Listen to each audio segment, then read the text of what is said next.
Në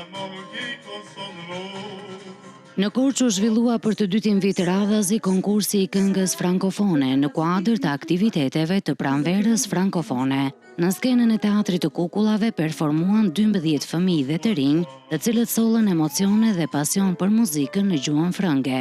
Është e vështirë të angazhohesh, të interpretosh në një gjuhë të huaj, por ne kemi pasur gjithmonë besim tek ata të rinj që me angazhimin e tyre do të kenë mundësi të zotërojnë të gjithë emocionet dhe të na paraqisin zërat e tyre të bukur me këngët në frëngjisht. Pjesëmarrësit treguan arsyet pse zgjodhen të bëhen pjesë e këtij konkursi, duke theksuar dashurinë për muzikën dhe kulturën frankofone, si dhe dëshirën për të sfiduar veten në skenë. Gjodha të marr pjesë në këtë konkurs sepse më pëlqen gjuha franceze, më pëlqen këngët e tyre, janë shumë melodike, më pëlqen gjuha, më pëlqen kultura, prandaj unë frëngjishtën na kam për zemër dhe dua shumë që ta mësoj. Jam nxënëse e seksionit të gjuhës në Raqi Qerenxhi, është viti im i parë dhe më pëlqen gjuha frënge dhe mendoj që është një opsion shumë i mirë. Është hera e parë që unë marr pjesë në këtë konkurs dhe po marr pjesë sepse më pëlqen shumë gjuha frënge dhe dua ta përfaqësoj sa më mirë atë.